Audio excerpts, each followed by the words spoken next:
తిరుమల శ్రీవారి కొండ భక్తజన సంద్రంగా మారింది. తెలుగు రాష్ట్రాలలో 10th ఇంటర్ ఫలితాలు రిలీజ్ కావడంతో తిరుమలకు తరలి వస్తున్నారు భక్తులు.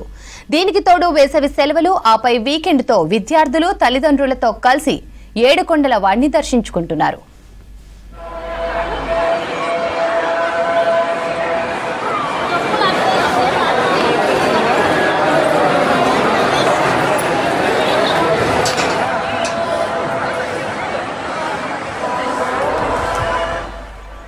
తిరుమలలోని వైకుంఠం క్యూ కాంప్లెక్స్ లోని అన్ని కంపార్ట్మెంట్లు భక్తులతో నిండిపోయాయి. శ్రీవారి ఉచిత దర్శనానికి 20 గంటల సమయం పడుతోందని టీటీడీ అధికారులు తెలిపారు. టైమ్ స్లాట్ దర్శనానికి 6 గంటల సమయం, 300 రూపాయల ప్రత్యేక దర్శనం భక్తులకు 4 గంటల సమయం పడుతోంది. రద్దీ పెరగడంతో టీటీడీ అధికారులు అన్ని ఏర్పాట్లు చేశారు. భక్తులు ఇబ్బంది పడకుండా అవసరమైన అన్ని చర్యలు తీసుకుంటున్నారు. క్యూ లైన్లలో ఉన్నవారికి పాలు, నీళ్లు, మజ్జిగ, అన్న ప్రసాదాలను శ్రీవారి సేవకుల ద్వారా పంపిణీ చేస్తున్నారు. నిన్న తిరుమల శ్రీవారిని 84,113 మంది భక్తులు దర్శించుకున్నారు.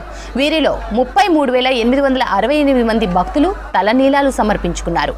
నిన్న శ్రీవారి హుండీ ఆదాయం 4.12 కోట్ల రూపాయలు వచ్చిందని తెలిపారు అధికారులు.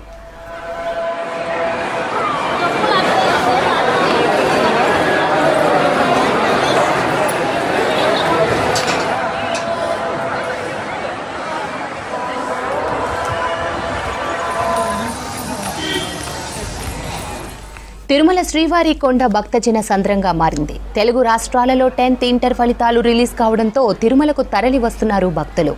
దీనికి తోడు వేసవి సెలవులు, ఆపై వీకెండ్తో విద్యార్థులు తల్లిదండ్రులతో కలిసి ఏడుకొండల వాడిని దర్శించుకుంటున్నారు.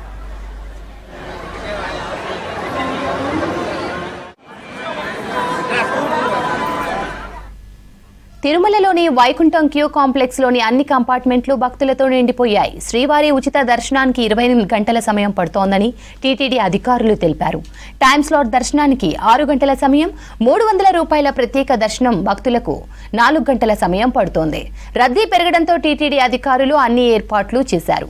భక్తులు ఇబ్బంది పడకుండా అవసరమైన అన్ని చర్యలు తీసుకుంటున్నారు. క్యూ లైన్లలో ఉన్న వారికి పాలు, నీళ్లు, మజ్జిగ, అన్న ప్రసాదాలను శ్రీవారి సేవకుల ద్వారా పంపిణీ చేస్తున్నారు. నిన్న తిరుమల శ్రీవారిని 84,113 మంది భక్తులు దర్శించుకున్నారు.